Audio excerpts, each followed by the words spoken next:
¿Vamos bien hasta acá? ¿Dudas, preguntas? Esto vimos hasta ahora. Ahora bien, en este marco pasa que a corto plazo, cuando se desplaza la demanda agregada, genera ese ciclo, esas fluctuaciones del ciclo económico. No obstante, en este marco, también a largo plazo, lo único que hacen esas fluctuaciones de la demanda agregada, ¿se acuerdan en la clase pasada? Vimos oferta agregada a corto plazo, a largo plazo. Bueno, a largo plazo, como la oferta agregada está fija, todas estas fluctuaciones implican solamente un cambio en el nivel de precios. Muy bien. Chicos, acá alguno pidió PIB.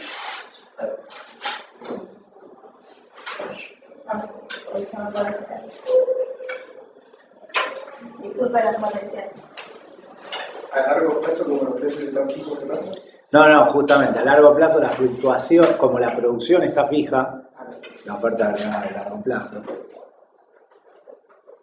Nunca me pasó que entraran al curso a entregar un kit de mate, es la primera vez que pasa. Como la producción está fija, la variación de la oferta, de la demanda agregada, genera variación de precios. ¿Me van siguiendo? ¿Qué genera? Variación de precios. Como ya vimos también en la clase pasada, quienes diseñan las políticas económicas pueden actuar en este marco cíclico de manera contracíclica. Es decir, cuando el ciclo va muy para arriba, ahorrar plata, y desalentar el crecimiento del ciclo, y cuando el ciclo va muy para abajo, gastar plata y amortiguar la caída del ciclo.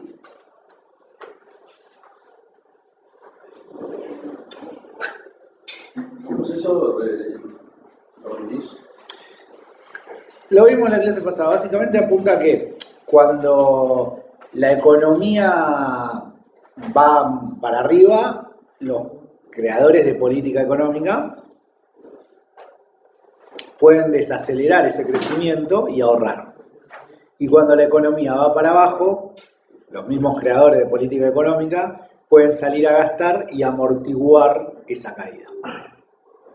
Eso implica... ¿Cómo? Sería como regular. Eso implica suavizar el ciclo y se lo denomina actuar de manera contracíclica, es decir, en contra del ciclo.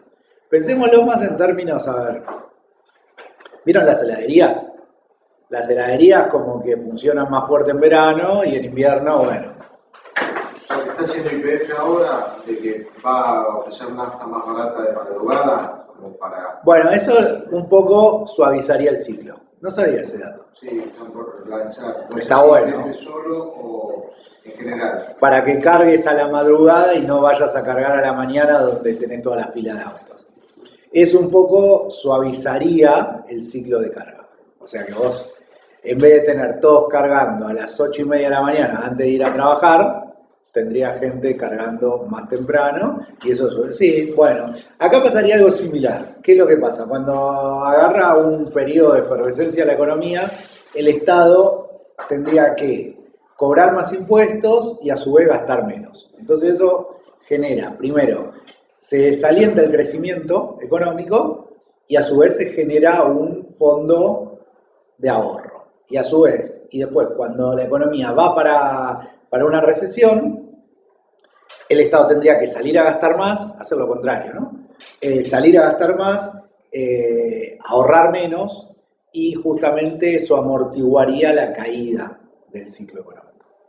Entonces, básicamente, en ese marco, los diseñadores de política económica mitigan las fluctuaciones económicas. Básicamente las suavizan. Lo que variaría muy fuerte, varía un poco más suave, por decirlo de alguna manera. ¿Me van siguiendo? Sí.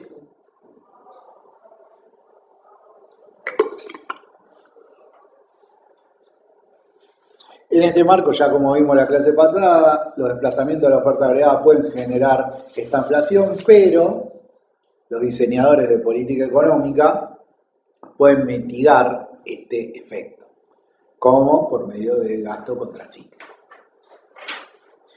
¿Cuál es el problema? Como ya vimos la clase pasada, eso exacerba el problema inflacionario.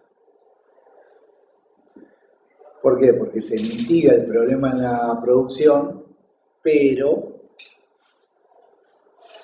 ese problema se pasa al ámbito del nivel de precios.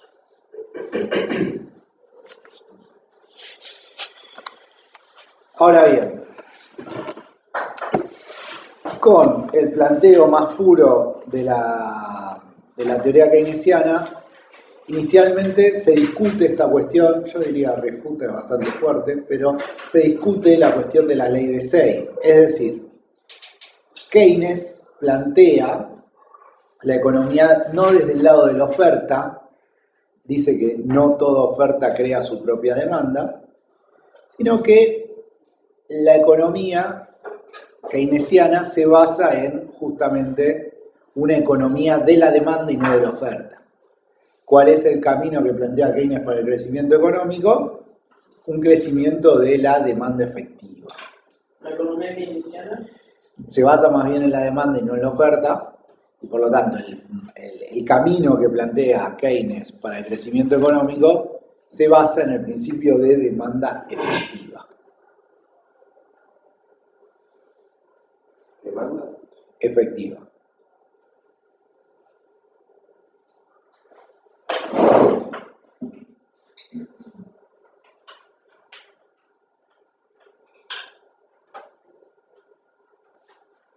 ¿Me van siguiendo? Primera cuestión, discute la ley de Say, refute bastante fuerte. En el marco keynesiano, el dinero no es neutral.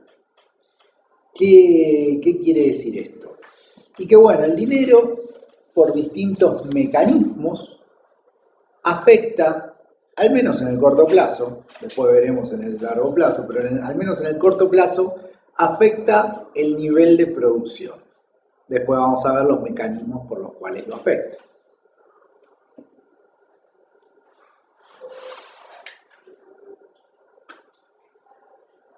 ¿El dinero no era qué? Afecta el nivel de producción. Ahora después vamos a ver los mecanismos por medio del cual lo afecta.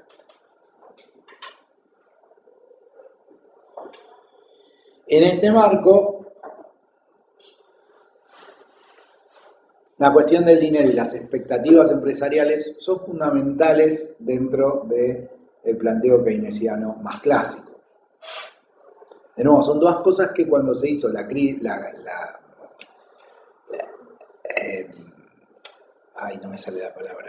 síntesis neoclásica keynesiana se fueron eliminando. No hay expectativas casi en la síntesis, ni tampoco el dinero genera fluctuaciones de la producción. Bueno, en el modelo keynesiano, el nivel de PBI depende de la demanda efectiva. Básicamente de qué tanto se demanda en una economía. Y es por eso que el principal, si se quiere, la principal herramienta que tiene Keynes para generar demanda efectiva es el mismo Estado. A su vez, en este modelo, a diferencia de la síntesis neoclásica keynesiana, la economía puede tener desempleo en el largo plazo. Es decir, la economía puede tener un equilibrio de largo plazo con desempleo. En el modelo neoclásico, básicamente el desempleo es solo un fenómeno de corto plazo y en el largo plazo no existe este modelo porque se autorregula el mercado. Bueno, en la economía keynesiana lo sumo se puede autorregular, pero se puede autorregular con desempleo. Y por lo tanto, en este marco, la política fiscal expansiva es clave para la recuperación y el crecimiento de la economía.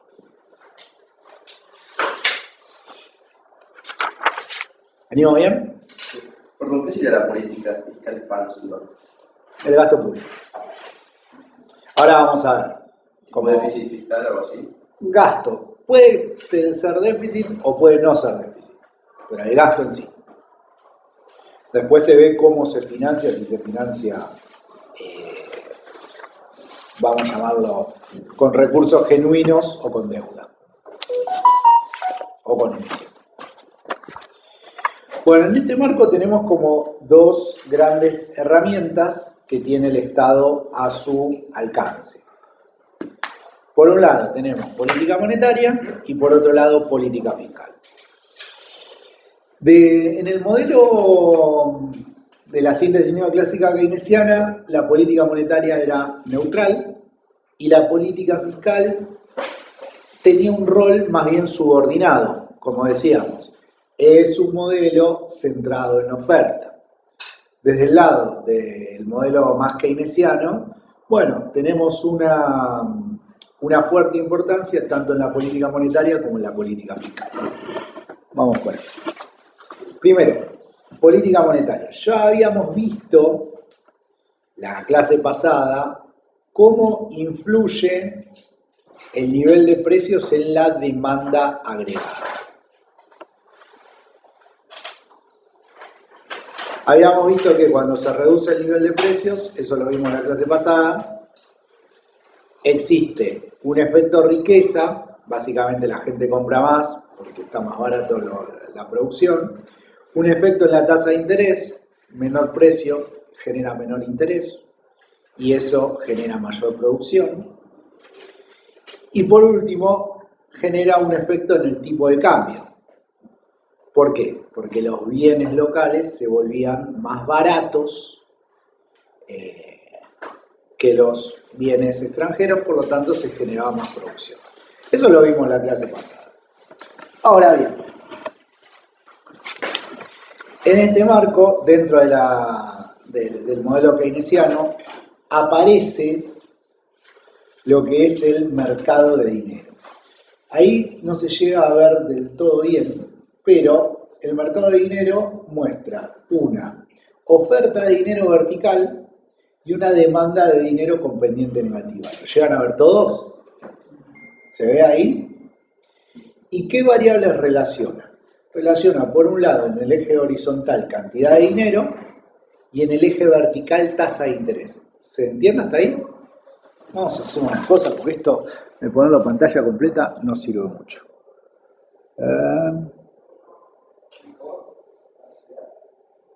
Parece que así lo van a ver mejor.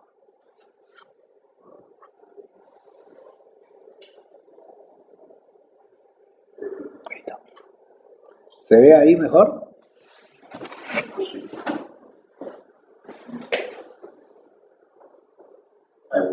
Ahí, ¿no? Sí.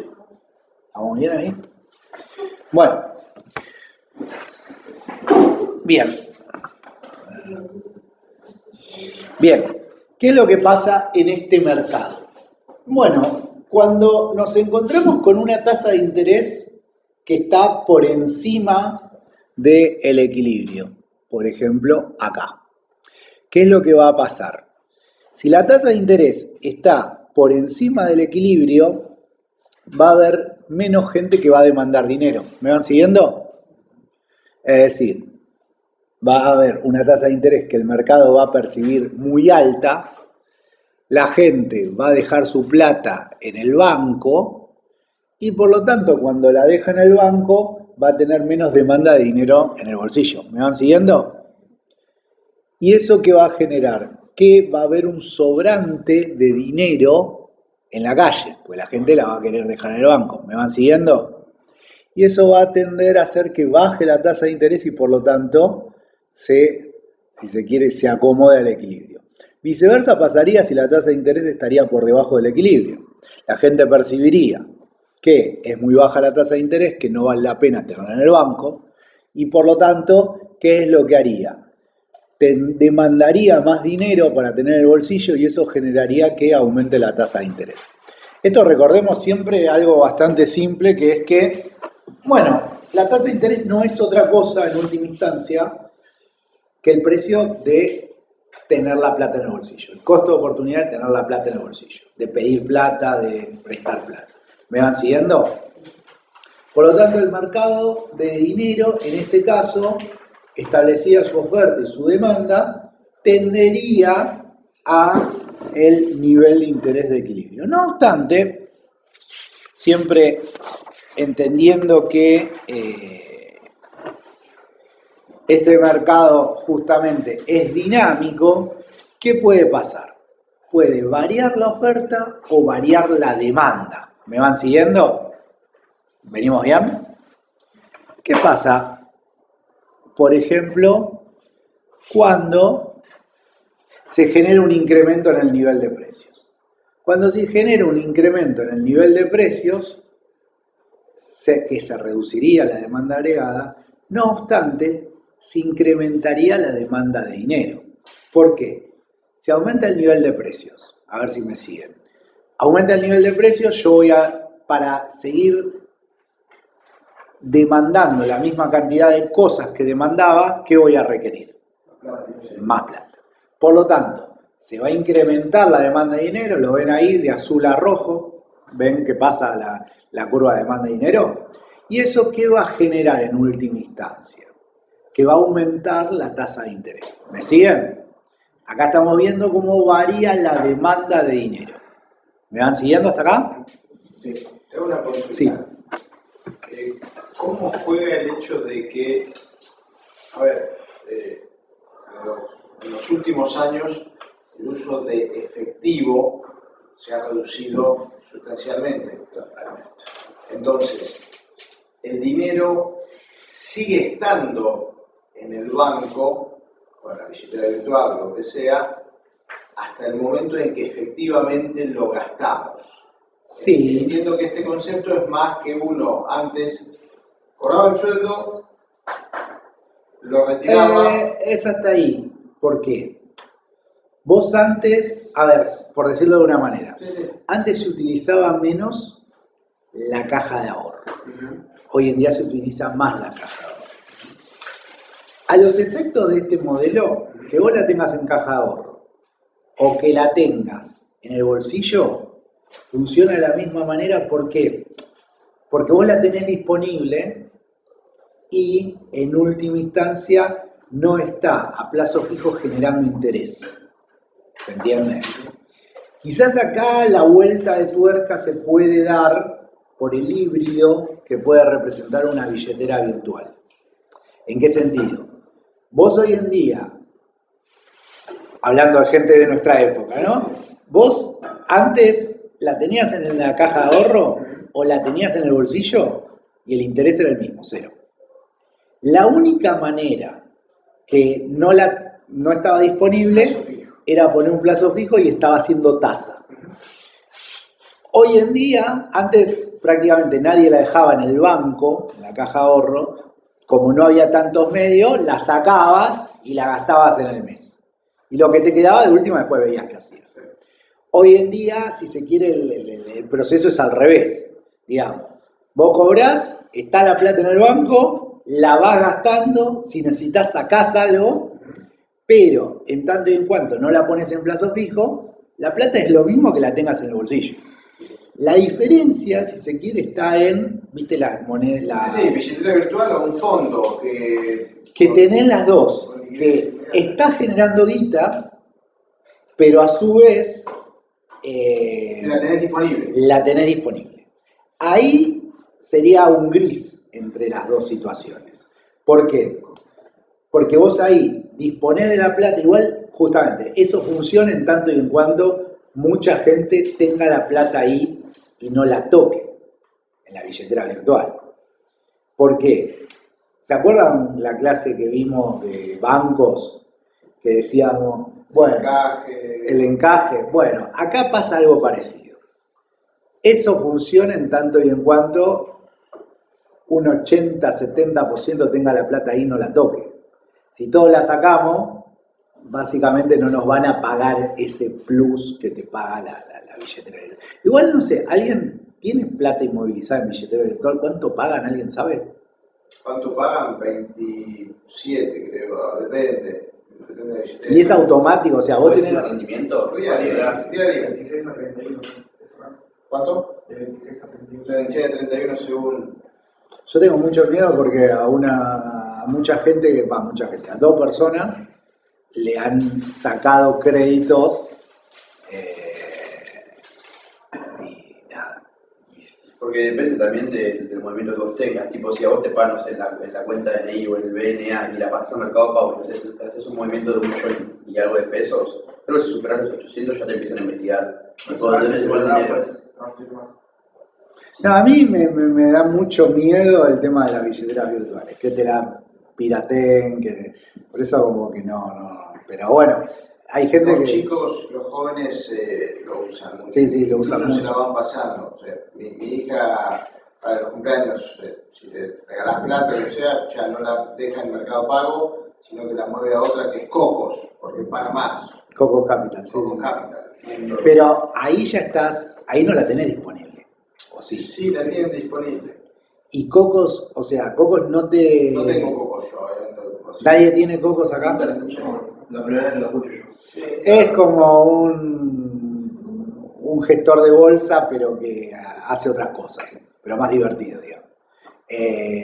Y que no sabía que Cocos tenía esa... Sí, ella se pasa del Mercado Libre a Cocos. Necesita comprarse algo, de Lo Cocos pasa lo pasa Todas a... las billeteras virtuales igual generan. Sí, todas generan un rendimiento. AstroPay, Personal Pay. A mí me hace... Bueno, por el AstroPay hace poco estaban regalando $5 o algo, no sé si eran 5, estaban regalando plata en la store de Xbox.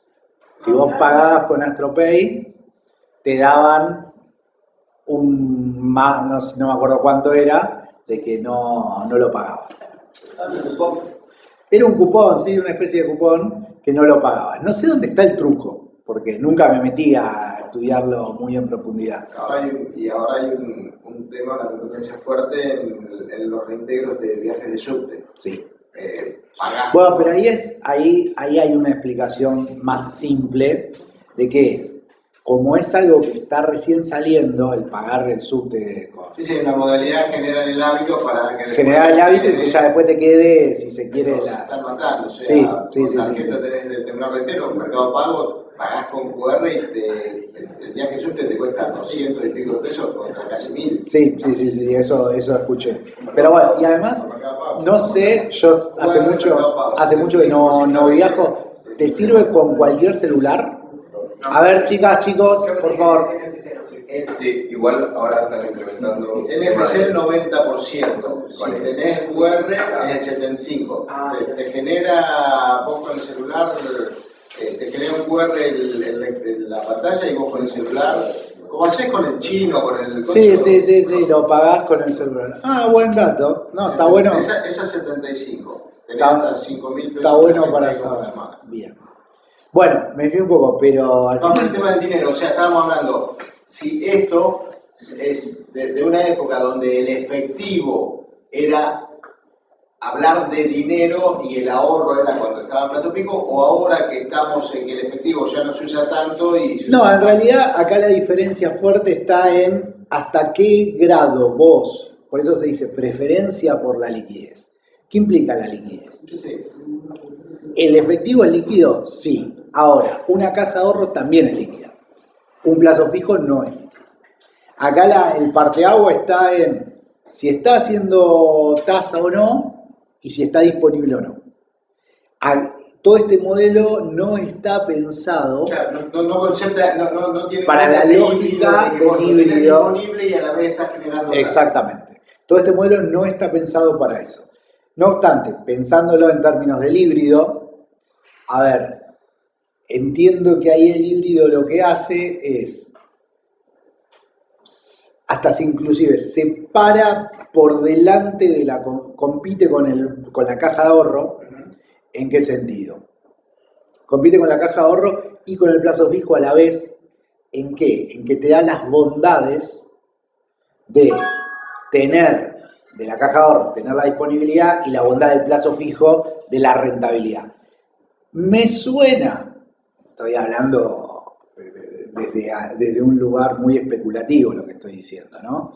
No tengo una evidencia, pero Me suena que esta lógica de la billetera virtual apunta a competir abiertamente con la lógica bancaria. ¿En qué sentido? En que justamente el banco es, tenés disponible, no tenés cuenta, no tenés tasa. No tenés disponible, tenés tasa. Acá como que las billeteras virtuales se estarían como presentando como yo te doy disponibilidad y además te doy tasa, deja de tener tu plata en el banco. Eso genera ciertos problemas a mediano plazo, puede llegar a generar, porque es más inestable eso, porque básicamente si en el banco, si todos van a buscar la plata al mismo tiempo, está bien, no está toda la plata, pero si una suma importante de gente va a buscarla, va a estar esa plata. Porque hay un sistema de encajes y demás, etc. Acá el no haber eso es... Sí, tiene que ver la letra chica de cuánto es la es mucho más... y el importe que es. A mí se me hace... Habría que ver con un experto en esta cuestión de qué es lo que... cómo funciona por detrás. Para el próximo cuatrimestre voy a averiguarlo, pues. Es algo que... cómo es el funcionamiento financiero del... Se le dice money market, básicamente. Pero cómo, por ejemplo, una billetera virtual puede calzar los vencimientos de un plazo fijo o de una caución con retiros diarios. ¿Cómo sería esa lógica? Que la tendría que estudiar, pero lo voy a hacer para el próximo año, pues es un punto interesante. ¿Estamos hasta acá? O sea que todo este modelo funciona con el efectivo humano, sería. No, también puede funcionar con la caja de ahorro, ¿no? Disponibilidad de dinero. Disponibilidad de dinero. No está pensado, no está incluido, por decirlo de alguna manera, este híbrido que tenés disponibilidad y también tenés tasa. O sea, está pensado en, vos podés tener disponibilidad de dinero físico o bancario, físico billete, bancario caja de ahorro, contra no tener disponibilidad pero tener tasa de interés plazo fijo. ¿Se entiende? Como le decía a él, bueno, en los 90, en los 80, como no había tal disponibilidad de postnet y pagar con tarjeta de débito, ¿qué era lo que pasaba? A vos te pagaban en la empresa el 6 de cada mes y vos lo que hacías, si no, en ese momento inclusive hasta te lo pagaban por caja, pero suponete que estaba bancarizado, lo que hacías era ir al banco a sacar la plata y te llevabas, no te digo todo el sueldo, pero te llevabas un número importante Para la porque semana, Tampoco existía el débito automático. no había débito Empezaba. automático, pero empezaba muy poco. Vos ibas a los locales y era raro que te cobren con un postnet, o sea, no era raro. Era la lapicera. Era la con el- lapicera, y eso era la tarjeta de crédito, De crédito. porque viste que tiene el relieve, Sí, no sí. la de débito. A ver, no era algo simple que ahora vas a cualquier lado y todos tienen un postnet, todos tienen una transferencia. Eso no existía. Ni vayas a un kiosco, ni en pedo. Quizás en un supermercado, pero digo, no era algo que estaba difundido. Entonces, vos querías comprar cosas y la gran mayoría tenía que tener plata en mano. Entonces, vos, casi no existía la transacción en caja de ahorro. ¿Se entiende? Eso de las transferencias. Claro, No había. casi no existía. Era muy raro, No te cobraban también. también te cobraban. Había o tarjeta de crédito, que eso sí existía, Los cheques. o no, cheque, porque para que Sí, era alguien empresario. era muy, tenés que tener una relación que sabés que el cheque no te lo van a rebotar. Yo cuando era chico una vez me encontré una chequera, no sé de dónde, no me acuerdo dónde, de un banco que había cerrado. Yo dije, ahora voy a todos los locales, le hago un cheque y me llevo todo lo que quiero. Y después me dijeron, no, boludo, no, eso no. No pasa, no te lo van a aceptar, porque justamente el cheque implica que tenés que saber que quien te está librando un cheque te lo iba a pagar. No, Para la larga es un pagaré. a la larga es un pagaré, en última instancia es un pagaré. Por eso el cheque se da más bien en una transacción entre empresas que de alguna manera o ya se conocen o tienen referencia de que no te va a tirar para atrás un cheque, ¿viste? No se utilizaba tanto el cheque. Era o efectivo, ibas con plata, o tarjeta de crédito. Y la tarjeta de crédito era muy turbia en ese momento, porque vos una tarjeta de crédito, una de débito, a vos te la marcan y eso se valida en un sistema central. En ese momento, ¿alguna vez vieron la diferencia entre una tarjeta de crédito y la de débito? ¿Notaron la diferencia alguna vez? ¿Cuál es? Sí, tiene un cierto relieve, parece. El relieve. El relieve no es... ¿Cómo? Los números, no sé quién preguntó. Los números en la tarjeta de crédito, al menos en las versiones, en la anteúltima versión, no sé la última versión, pero la anteúltima versión, Sobresale. vos lo tocás y sobresale. ¿Cuál era el truco de que sobresalga? Que antes tenían como un aparato, ¿cómo les puedo explicar? Era un lugar donde vos ponías la tarjeta y arriba le ponías un carbónico y le pasabas como una prensa por arriba. Y entonces, ¿qué era lo que te quedaba? Como un calco de tu tarjeta y vos lo firmabas arriba. Era por triplicado. Uno para el comercio, uno para la entidad emisora y uno para el cliente. Exactamente. Y entonces, ¿qué era lo que pasaba? No se validaba que vos, con la tarjeta que pagabas, tenías saldo. O sea, era un creer. Yo, de hecho, tengo no es amigo, es un conocido, tipo de la noche, que el tipo agarraba y una vez por mes, era un grupo de 5 amigos, no sé, me lo contó como anécdota, yo le creo porque por conocerlo a él, yo le creo. Una vez por mes, un grupo de amigos, eran 6 amigos, y cada uno por año sacaba 2 tarjetas. Y una vez por mes, una tarjeta la reventaban y no la pagaban. O sea, quedaba la deuda. Como eso no tenía verificación en sistema central, si vos... ¿No estaba lo venderás en ese momento? Sí, pero bueno, este tipo manejaba cosas muy turbias. Si vos, creo que el clearing se hacía, ponerle el sábado y domingo no había clearing. Entonces, vos arrancabas el viernes y podías reventar una tarjeta en un fin de semana, que total el lunes, cuando llegaba a la entidad emisora los papeles de esa tarjeta, ya te habías comido, habías tomado todo, ya. Y este tipo, yo le creo que lo hacían una vez por mes, se pegaban un fin de semana de gira con tarjetas de procedencia turbia.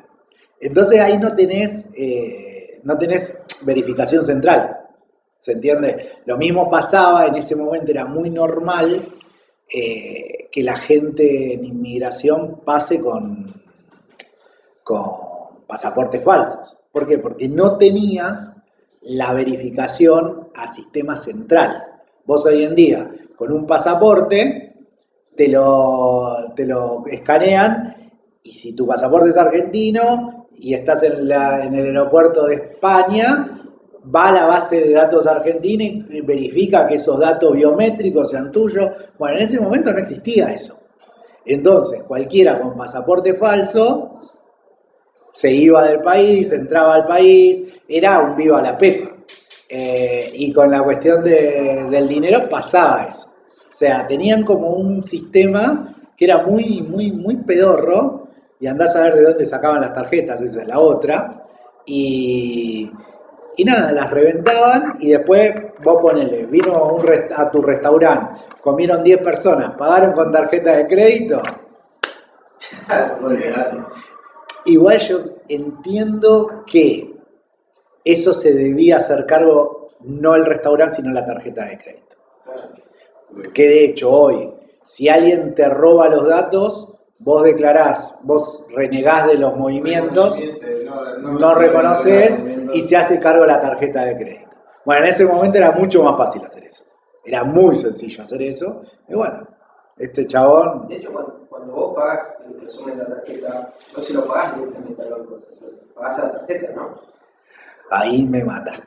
Creo que sí que Visa se hace cargo de lo que compres. Yo sé que Visa, si vos desconocés un consumo, Visa se hace... A ver, si vos desconocés un consumo y tenés algún... Claro, si lo hacés todos los días, no. Te va a decir Visa, bueno, dejate joder.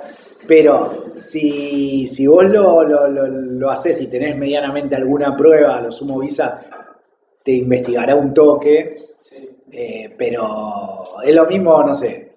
¿Vieron los seguros de las cosas? Bueno, hay seguros que no te investigan, que te pagan.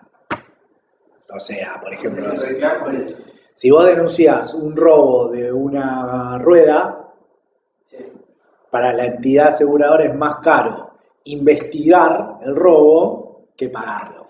Ahora, si vos estás denunciando todos los meses el robo de una rueda, y posiblemente en algún momento a la entidad aseguradora se le dé por investigarte, por pedir cámaras de seguridad.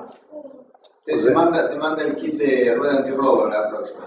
No, a mí, ojo, a mí me han robado una vez. Acá, en la cruzada de la noche. ¿Ah, sí? Sí, salí de cruzar y... A mí me robaron una vez en Montegrande. Si van a Montegrande por la zona de la clínica, no dejen el auto afuera porque es como... Y encima la comisaría está con... Sí, es que bueno, hay zonas que están reliberadas. Esto que les digo, de la zona de la clínica Montegrande, está regalada la clínica Montegrande y la policía está totalmente arreglada con eso y a todo el mundo le roban. Encima cada vez peores vienen los autos. ¿Cómo? Encima cada vez peores vienen los autos con la red de auxilio que no se va a quedar. Yo ya mi auto tiene dos tuercas de seguridad por rueda. O sea, como para que no me las roben más. No, a mi viejo le robaron 3 veces ya y descansó. Después le hizo mierda a la camioneta, pero... Sí, no.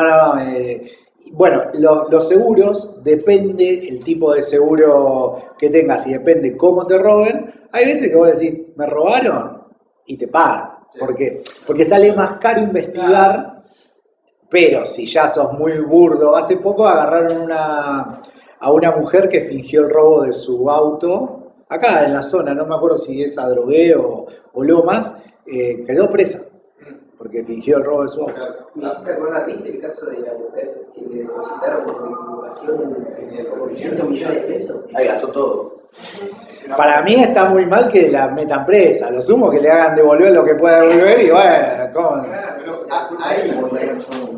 ahí, si ella no lo hubiera gastado. A ver, chicos. Si ella no lo hubiera gastado, lo hubiera puesto en un fondo y tardaron 10 días en darse cuenta. Lo que le generaron esos 500 millones Obviamente que... en 10 días. Si a mí me aparece ese monto, yo lo que hago es, digo, lo saco del banco y digo que me lo robaron. Ya fue.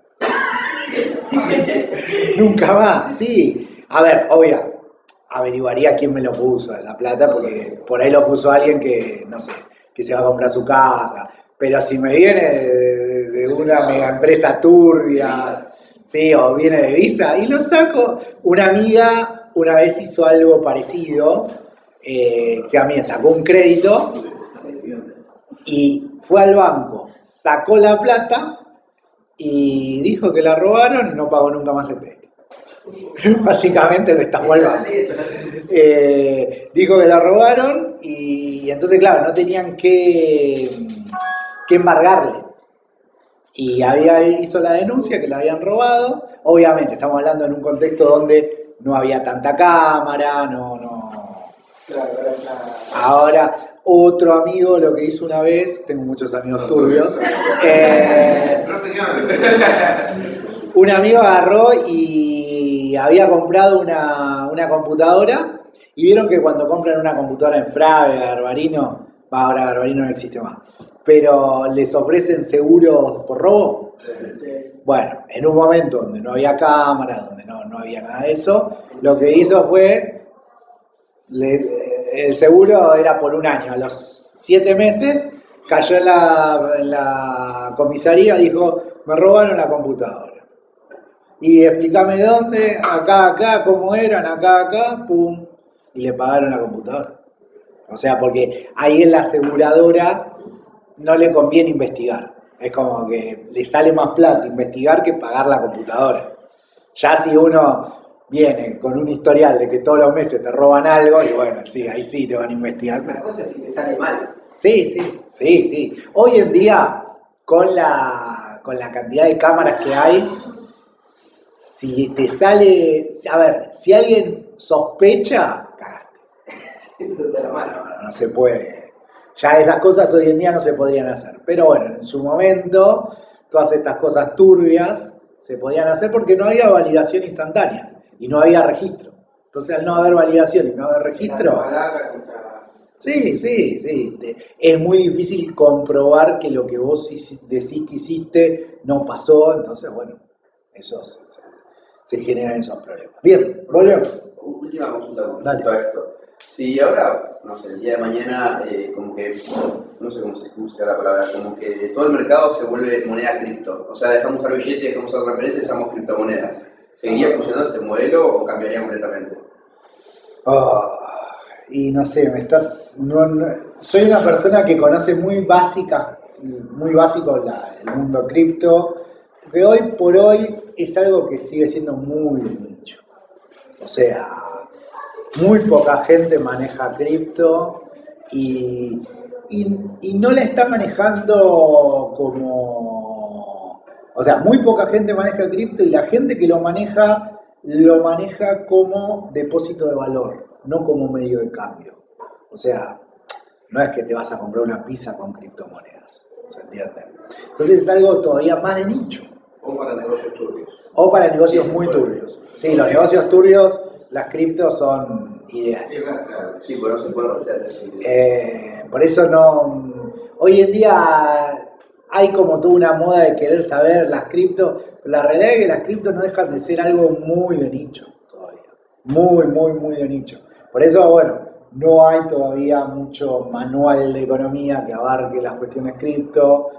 Los economistas no le prestamos tanta atención porque todavía es algo muy puntual, muy específico. Entonces como que no te sabría decir, y bueno, ¿qué pasaría en ese mundo hipotético? Ahora, ¿cómo son muchas variables? Sí, porque además ahí tenés que entrar en qué tipo de cripto es, si es una cripto más o menos establecida, o si es una cripto tipo, no sé, un meme coin, tipo lo que pasó con Libra, lo que pasó con... Sí. O sea, Todavía está muy verde. todavía está reverde y es difícil pensar eso hoy en día. Es que puede valer en un momento más que el dólar y la semana que viene vale menos que el guaraní, literalmente. Sí. A ver, lo que es Bitcoin, quizás como ya tiene toda una trayectoria, una cuestión de confianza, bueno, es más difícil que varíe. Varía, pero tiene un comportamiento más sostenido. Ahora, en ese mundo cripto, que prácticamente vos podés inventar una cripto con poca plata, básicamente si se juntan un par de ustedes y ponen los ahorros que tienen, pueden generar una cripto, después hay que ver hasta qué punto alguien se las compra y alguien no se las compra. De ahí que justamente todos estos meme coin tienen como elemento muy importante tener que enganchar a un influencer para que el influencer les dé publicidad y la gente los compre porque el influencer se lo dice. Entonces es muy difícil hoy en día hablar de ese mundo. Hay un par de gente que son expertos en eso. Para mí hoy en día ser experto en cripto es como ser experto en la pata, el dedo chiquito del pie de los niños de entre 5 y 6 años. Básicamente es algo muy puntual, es algo muy específico, que bueno, hay gente que estudió un montón para saber eso. Hoy en día lo cripto para mí es como decir, vas a estudiar un montón para estudiar algo que es marginal en el mundo actual. Quizá dentro de 10, 15 años todo cambia. Pero hoy en día, como que no vale, para mi punto de vista, no vale mucho la pena especializarse en eso. Pero bueno, hay gente que se ha especializado en eso y que estudió eso mucho tiempo. Bien, acá vimos qué es lo que pasa cuando cambia el nivel de precios en la economía y cambia la demanda de dinero. Ahora vamos a ver qué pasa cuando cambia la oferta de dinero en la economía.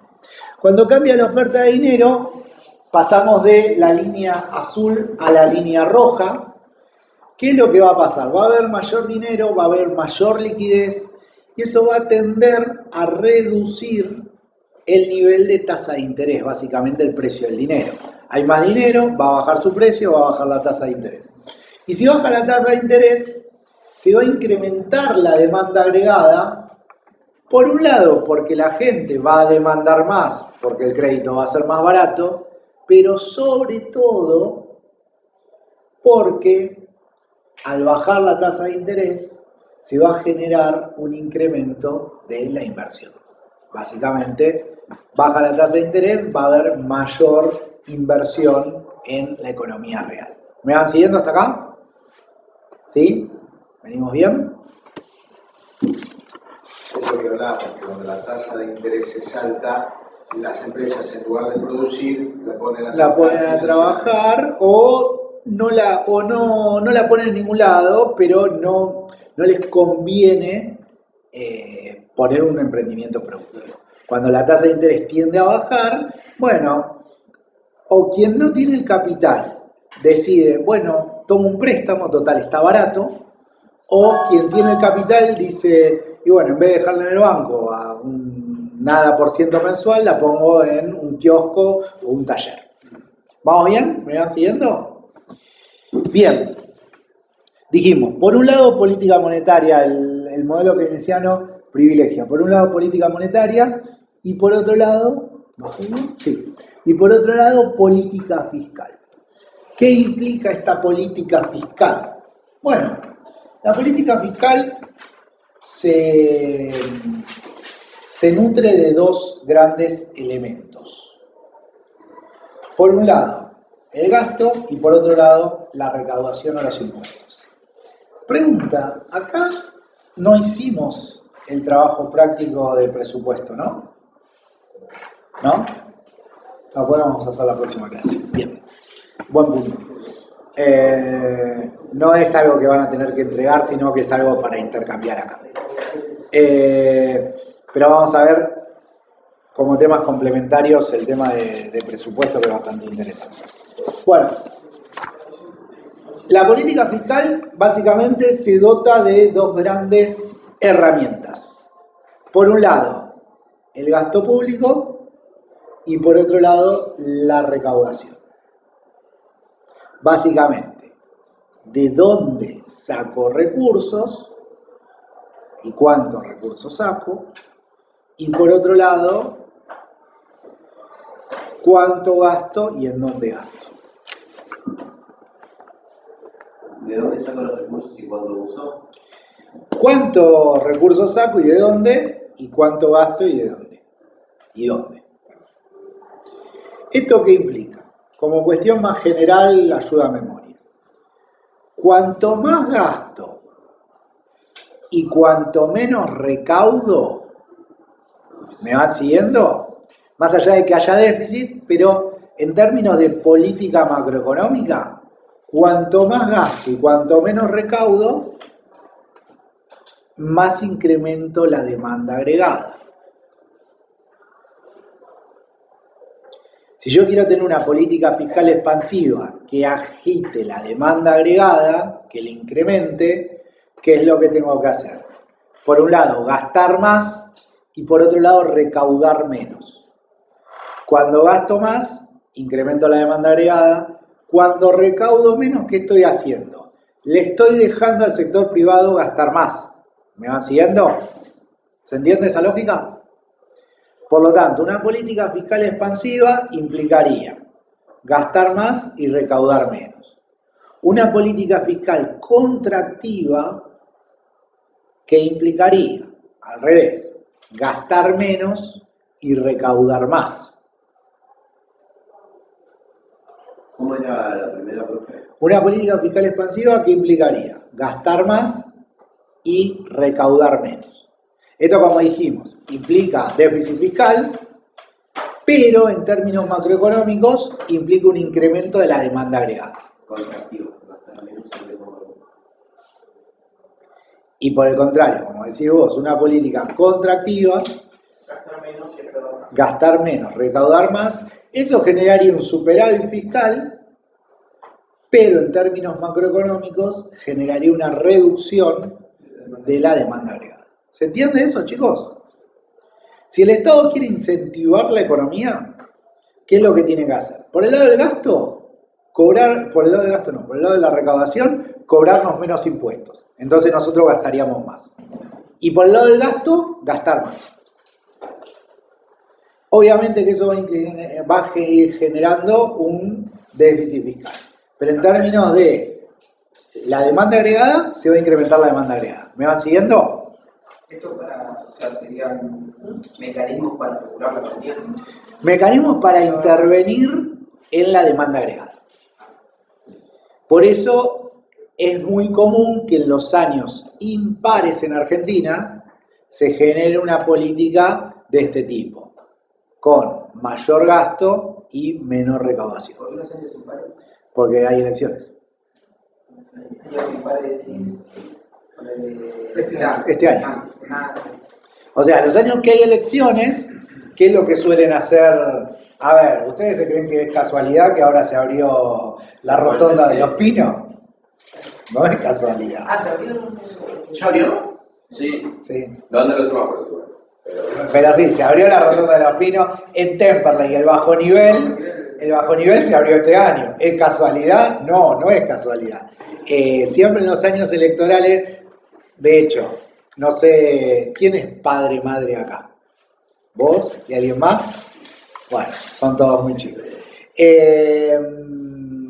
Mi hijo va a colegio público y casualmente los años electorales cae mochila de la municipalidad. Es como una casualidad que todos los años electorales hay mochila de la municipalidad de Loma de Zamora.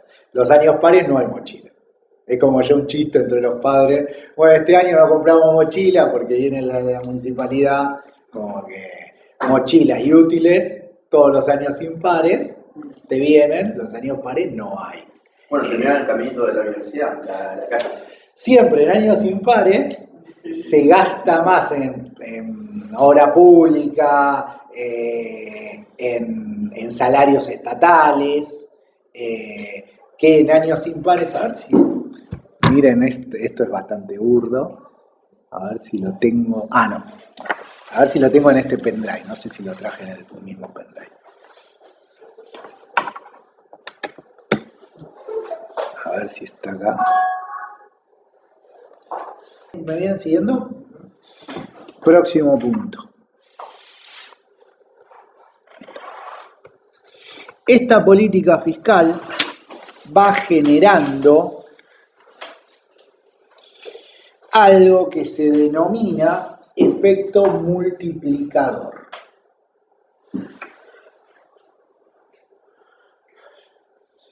¿Qué implica el efecto multiplicador?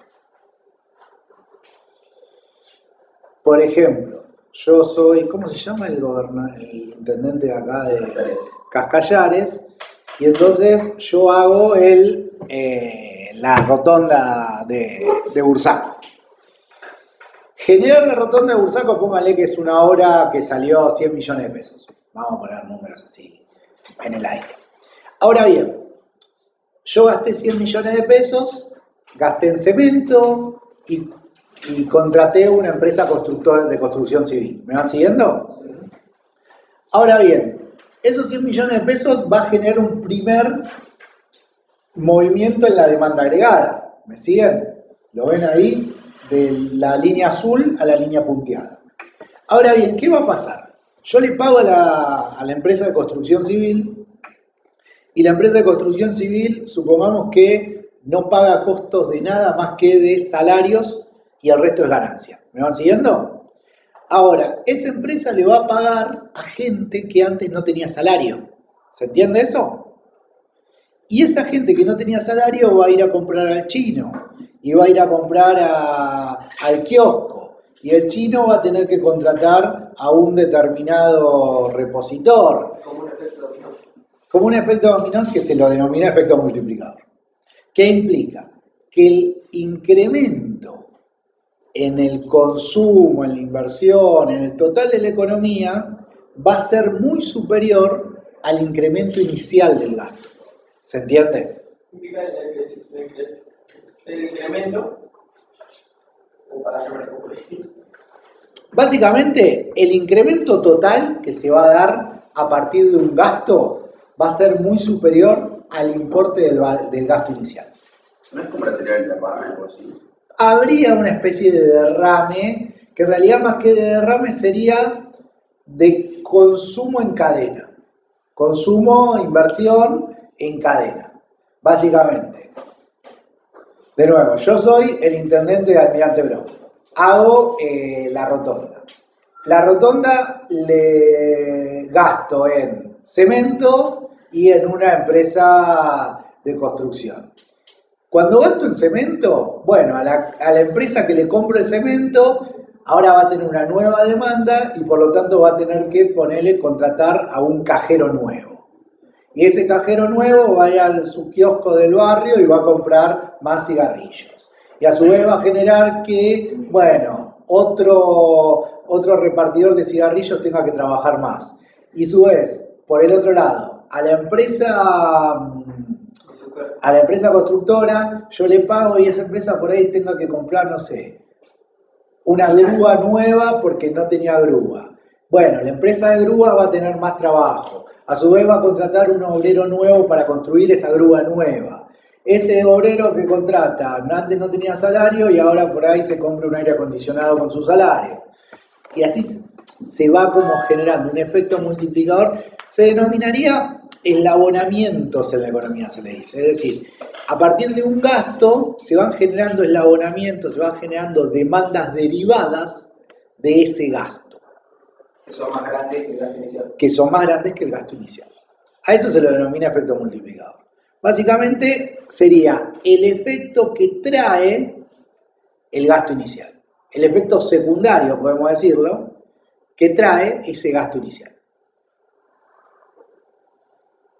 ¿Me van siguiendo hasta acá?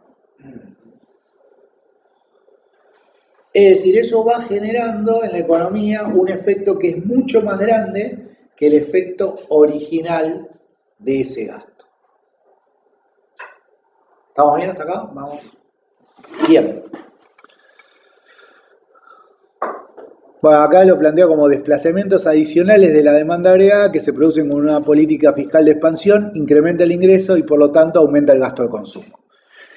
¿Cómo se incrementa el gasto de consumo? Ya dijimos, y antes un trabajador que no tenía salario, ahora tiene salario, ahora gasta. Como gasta, a su vez, eso genera mayor demanda en las empresas donde gasta y por lo tanto esas empresas van a tener que contratar a alguien más para que produzca algo más para esa persona que ahora gasta y así sucesivamente se va generando lo que sería un círculo virtuoso.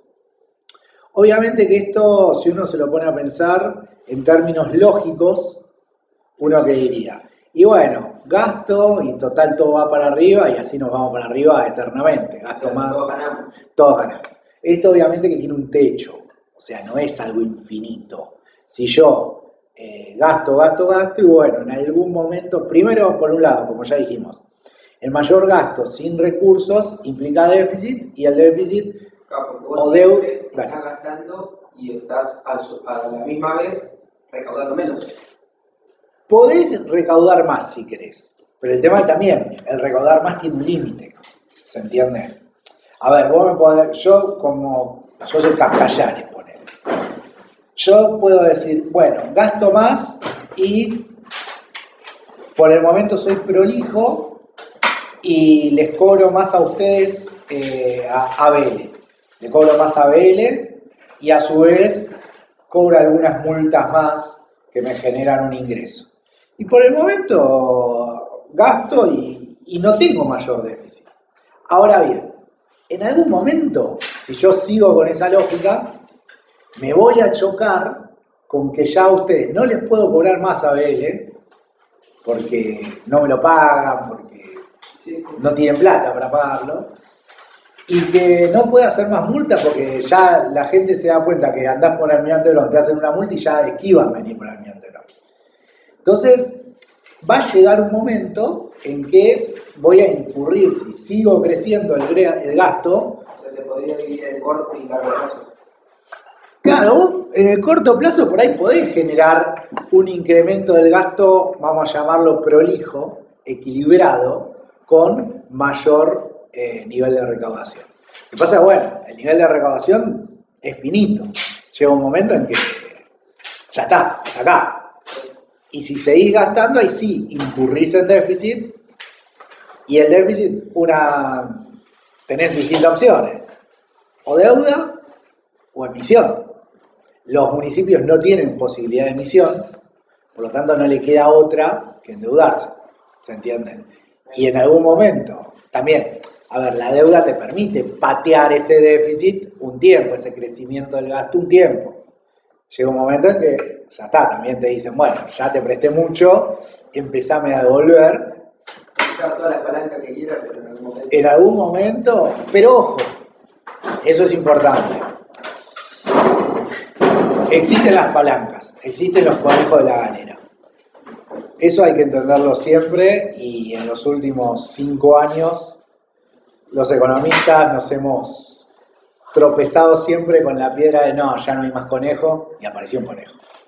No hay más conejo y apareció un conejo. Conejos pueden sostenerse por mucho tiempo. O sea... Y sí, hay que entender eso. Se pueden patear y se pueden ir salteando. Lo que pasa es que, bueno, a ver, ir sacando conejo de la galera te implica estar en una situación de estrés continuo donde está siempre caminando en la cuerda floja. Se puede caminar mucho tiempo en la cuerda floja. Eso es una realidad. Los últimos 5 años de la economía argentina nos han demostrado que se puede caminar mucho tiempo en la cuerda floja. Pero bueno, en algún momento te caes de esa cuerda floja. En los 90 también. Se caminó mucho tiempo por una cuerda floja, en algún momento nos caímos de esa cuerda floja. Pero que se puede caminar por mucho tiempo, y es algo que no se ha tenido tan en cuenta en los últimos 5 años en los diagnósticos económicos. No se ha tenido muy en cuenta y siempre se pensaba, no, listo, ya está, esta es la última, y aparecía algo más, y aparecía algo más, y aparecía algo más. Así que hay que tener mucho, hay que ser muy cuidadoso con los diagnósticos de cuerda floja. Una consulta, o sea, ¿qué hace que, desde el punto de vista económico, pero por ahí para las próximas clases, donde vamos a poder entender un poco más en la macroeconomía argentina, qué hace de los políticos argentinos o de los ciudadanos también, que Argentina viva cíclicamente caminando sobre la cuerda floja y países vecinos, para no hacer una comparación ni con ahí tengo una clase que la doy en otros lados, que la voy a traer acá, sobre todas las hipótesis de la inestabilidad argentina. Hay un documento, o sea, yo le voy a dar la clase, quien quiera leer el trabajo, es un trabajo que es una persona que yo me llevo muy mal, pero que lo reconozco ese trabajo, ha hecho un gran trabajo de recopilación, y yo de hecho me llevo muy mal, pero doy una clase sobre su paper, porque el chabón hizo un trabajo muy estructurado sobre todas las hipótesis de por qué hay inestabilidad en Argentina. O sea, en algún momento, cuando lo veamos con el trabajo, seguramente vamos a entender un poco más. ¿Vamos a poder salir de este ciclo y de caminar? Y no sé, a ver, la respuesta, te la anticipo, es no sé, porque cuando vos ves todas las hipótesis de por qué Argentina, de hecho hay un podcast, si no me equivoco es de La Nación Más, que se llama ¿Cuándo se jodió Argentina? Usando la frase de Vargas Llosa, ¿cuándo se jodió el Perú? que básicamente hacen esto que hizo este pibe. Este pibe lo que hizo fue agarrar los trabajos clásicos de la historia, de la sociología, de la economía en Argentina y los sistematizó de tal manera que encuentra distintas hipótesis, distintos grupos de hipótesis de por qué Argentina es inestable en el largo plazo y bla. No es el primero que lo hace, pero de los que lo hizo fue el que mejor lo hizo. La Nación Más hizo un podcast de, ponele, 6 capítulos, no me acuerdo cuántos capítulos eran, que básicamente se basaba en agarrar a 1 o 2 autores más o menos reconocidos en las ciencias sociales argentinas y preguntarle cuándo se jodió Argentina y por qué. Entonces vos ahí tenés muchos... Primero, el debate es ¿cuándo se jodió Argentina? Y que ahí tenés como, por ejemplo, el planteo liberal se jodió en 1910, el planteo más gorila se jodió con Perón, el planteo más peronista se jodió en los 70, y a su vez, ¿por qué se jodió? Es la segunda pregunta. ¿Cuándo se jodió y por qué se jodió? Y hacen un muy buen podcast. Es un podcast bastante interesante. Yo lo escuché todo en su momento y estaba también bastante interesante. Pero bueno, vamos a tener una de las 2 clases que vienen, les traigo ese texto que es bastante interesante sobre estas cuestiones. Y la pregunta es, si alguna vez vamos a poder salir, esa no te la va a poder contestar. Va, a ver, quizás alguien con mucha fe te dice, sí, vamos a salir. El tema es que para responder si vamos a salir o no, primero tenés que tener una... ¿Cómo? Ser optimista. No, además de eso, más allá de eso sería posterior. Pero para decir, vamos a salir, primero tenés que responder... ¿Qué estamos dispuestos a sacrificar por cuánto tiempo? Algo antes. ¿Por qué estamos así? O sea, a ver, de todos esos... ¿Cómo llegaste hasta acá? ¿Por qué se jodió Argentina? Esa es la primera pregunta que tenés que hacer de por qué se jodió Argentina. La primera respuesta que tenés que dar es ¿por qué se jodió Argentina? Y en función de eso, si te preguntan, bueno, se jodió por tal cosa, ¿vamos a poder salir? Y ahí tenés que responder si por eso que se jodió Argentina es posible o no salir y en qué plazo es posible o no salir. Yo soy bastante... Sí, es como que debe ser una descripción, un diagnóstico... Para primeramente, hacer la predicción porque justamente la predicción. las ciencias sociales tienen esto. A ver, en términos, vamos a ponerlos médicos... O sea, está enfermo. ¿Por qué se enfermó? Claro, el médico, ¿qué es lo que hace? El médico te diagnostica y en función de eso te da el remedio. Si te diagnostica mal, te va a dar un remedio malo, que no va a ser que te cures. Entonces, primero tenés que saber cuál es tu diagnóstico, de por qué Argentina, y que ya en el diagnóstico hay muchos debates. Y en función de eso tenés que tener, bueno, una vez que tenés este diagnóstico y determinás que está mal por esto, ¿qué es lo primero? ¿Qué es lo que se puede hacer? Hay enfermedades que... Yo soy de esos médicos en términos de Argentina. O que algo paliativo, pero no... Claro, o bueno, pensar, bueno, sí es una enfermedad que se puede curar. Se puede curar, pero el tratamiento es este. O sea, de momento digamos que es una enfermedad que se puede tratar. A ver, hay una realidad. Si el problema argentino se pudiera solucionar, en estos 50 años alguien lo hubiese solucionado y se hubiese quedado presidente vitalicio de por vida, campeón del mundo. Y se salió el conejo ganador. Claro. O sea, a ver, si alguien hubiese solucionado el problema si sería solucionable fácilmente, y remarco el fácilmente, ya lo hubiese hecho. Alguien lo hubiese hecho, alguien se lo hubiese ocurrido, alguien lo hubiese planteado y alguien lo hubiese puesto en práctica. Ahora, cuando uno encuentra un proceso tan largo de tanta decadencia, En ciencias sociales se dice, y es bastante voluntarista, creer que es porque los gobernantes son malos, porque hay alguien que es malo, o sea, no es una cuestión de voluntades. Es algo que excede las voluntades y que va mucho más allá de las voluntades individuales. A ver, yo entiendo que si fuese sencillo ya alguien lo hubiese resuelto. No es que el gobernante dice, ay no, quiero que me salga mal, así me echan las próximas elecciones. No, los gobernantes quieren estar mucho tiempo. Sí, a ver, obviamente después entra la cuestión de, y soluciono algo en el corto plazo, eso me cabe en largo plazo, eso también entra, obviamente, pero bueno, eso también... Es siempre como un tira y afloja. Eso también implica, bueno, ¿qué pasa en el largo plazo? Si el largo plazo se puede solucionar o no. Y en las condiciones de Argentina. Es que cómo solucionás un problema de 50, 40 años en solo 4 años.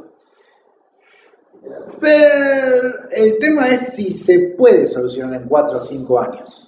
Ese es el tema. Bueno, ¿qué contás? Básicamente, Primero es diagnosticar cuál es el problema. Y después, si efectivamente ese problema, porque también ahí está el problema no del corto y el largo plazo, sino del mediano plazo. A ver, en el mediano plazo uno puede ver que, y bueno, si nos paramos en el año 94, Menem había solucionado todos los problemas de Argentina. Si nos paramos en el año 2005, Kirchner había solucionado todos los problemas de Argentina.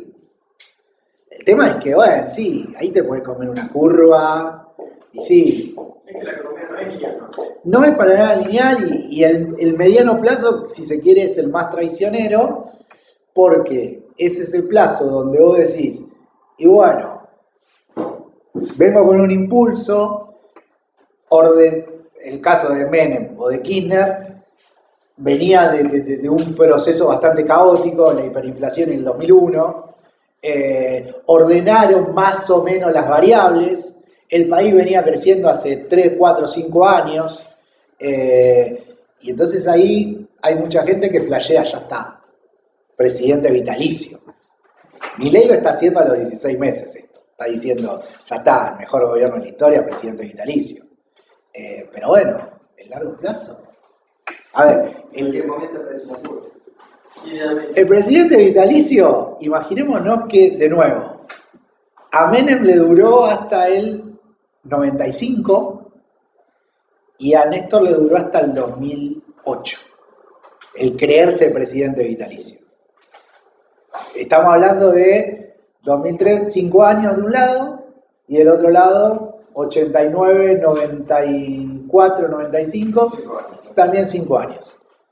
O sea, esta efervescencia que está teniendo hoy Milei puede durarle 4 años más. Y después puede venir una curva. ¿Se entiende? O sea, el mediano plazo es el más traicionero. ¿Por qué? Porque es donde ya te sentís consolidado, hice 4 o 5 años de crecimiento, venimos joya, vamos arriba, somos presidente vitalicio y después te viene una curva y se va todo al carajo. Una consulta, estos estudios que vos decís del podcast, de la clase y todo eso, ¿a partir de qué hecho o de qué año histórico de la historia argentina arrancan, digamos, a hacer el estudio? No, por eso, depende la hipótesis, en función de la hipótesis, te dan un año.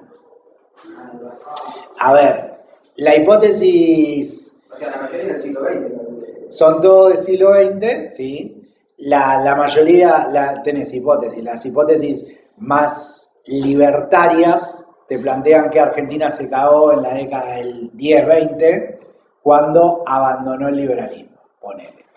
Después tenés las hipótesis más gorilas que plantean que Argentina se caga entre el 40-50 con el peronismo.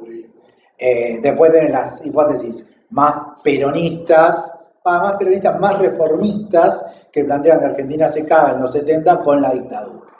Después tenés otras hipótesis más bien institucionalistas, que plantean que Argentina se caga en el 30 con el golpe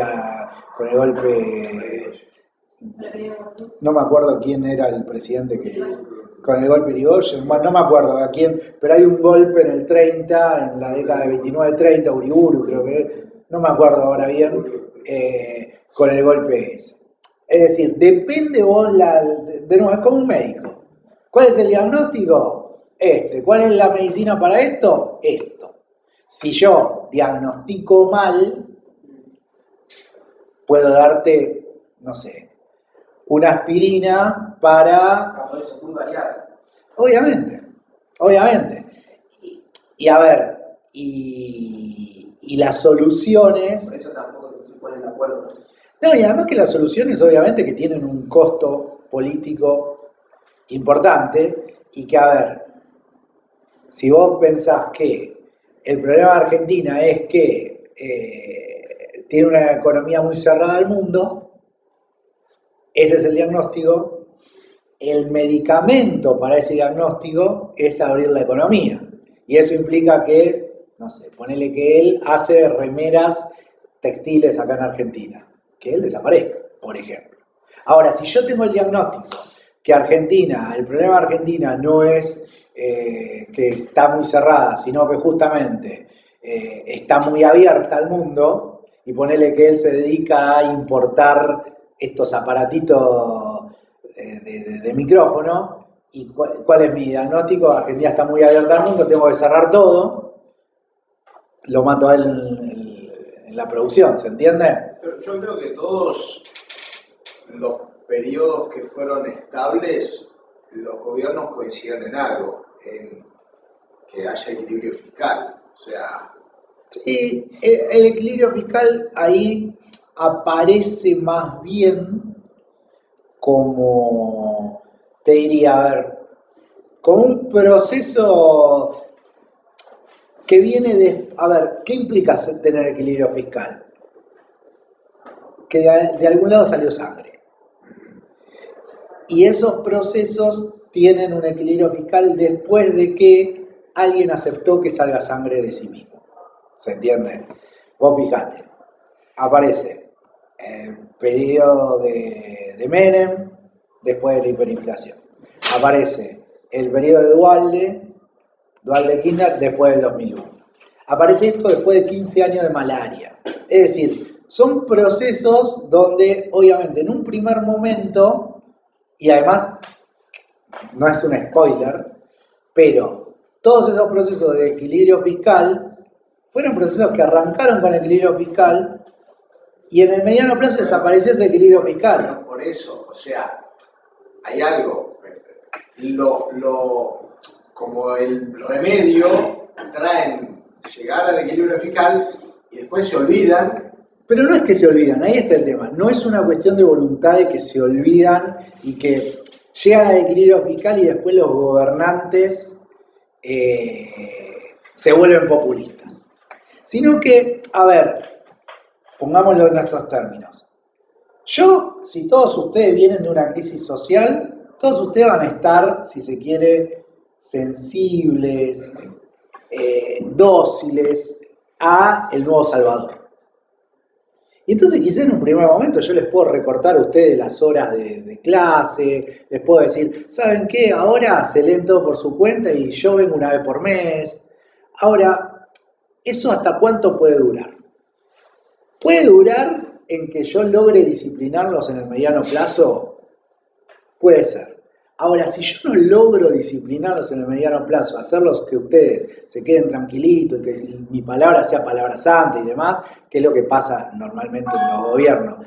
Si yo no logro hacer eso, ¿qué va a pasar? Y ustedes se van a bancar un cuatrimestre, 2 cuatrimestres, pero ya el tercer cuatrimestre me van a pedir que yo venga a darle clase 2 veces por semana o 3 veces por semana.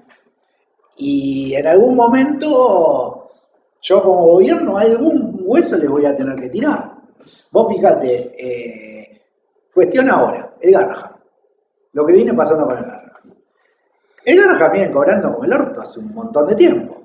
Ahora bien, llegado un momento, Milei empezó diciendo de que el Garrahan eran todos ñoqui, que esto, que el otro. Ahora ya le está ofreciendo un aumento de sueldo. Está bien, es un aumento de sueldo que es un bono, es en negro, pero está poniendo la mano en el bolsillo.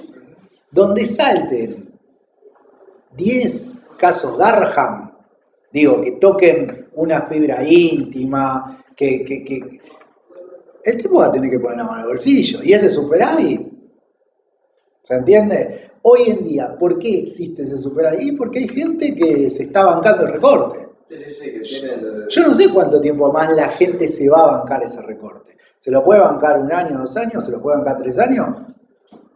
Pero quizá, a ver, una de dos, o se termina disciplinando de manera de largo plazo la gente al recorte, o en algún momento volvemos a la misma demanda que venimos teniendo hace 50 años, y ese déficit no es que Milei o quien esté se vuelva populista. Lo va a tener que dar.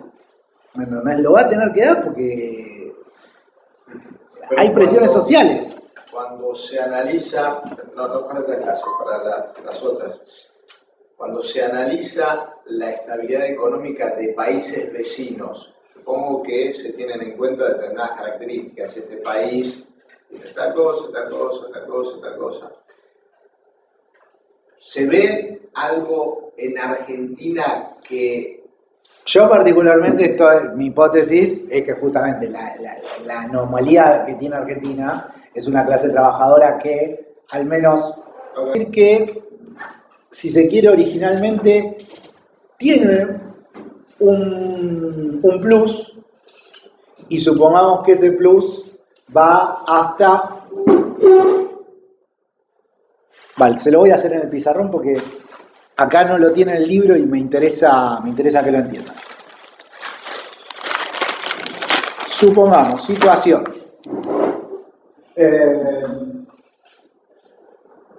Nivel de precios, y tenemos nivel de ingreso, cantidad de producción, demanda agregada sub cero. Situación original, demanda agregada sub cero. Y del otro lado tenemos tasa de interés y cantidad de dinero. Tasa de interés, cantidad de dinero. ¿Me van siguiendo hasta acá? Fíjense que tenemos la cantidad de dinero, la oferta monetaria y la demanda monetaria. ¿Estamos hasta acá? ¿Me vienen siguiendo? ¿Qué es lo que se muestra en ese gráfico? Vamos a hacerlo paso a paso, así incluimos en esto el fenómeno del multiplicador. Supongamos que Cascallares hace el bajo nivel de Los Pinos. ¿Estamos bien hasta ahí? Primer incremento. Vamos a poner la inversión original. ¿Me van siguiendo? Esa inversión original genera demanda agregada sub 2, lo que sería un efecto multiplicador. ¿Me van siguiendo hasta acá? Esto generaría mayor demanda de dinero, mayor demanda de dinero. ¿Estamos hasta acá? Ahora bien, ¿qué es lo que pasó acá? Se incrementó la tasa de interés. ¿Me van siguiendo? ¿Y qué pasa si se incrementa la tasa de interés con la demanda agregada?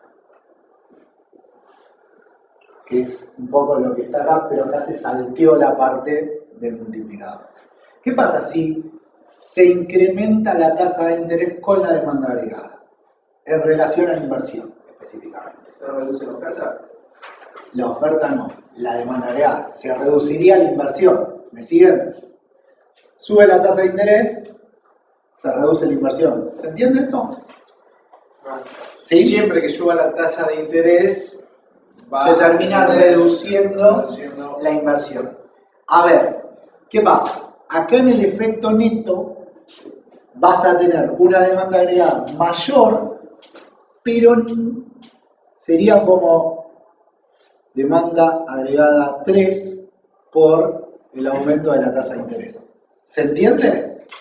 O sea, como que no es tanta el desplazamiento, como que se retrotrae un poco. Se retrotraería un poco. ¿Eso qué genera en última instancia?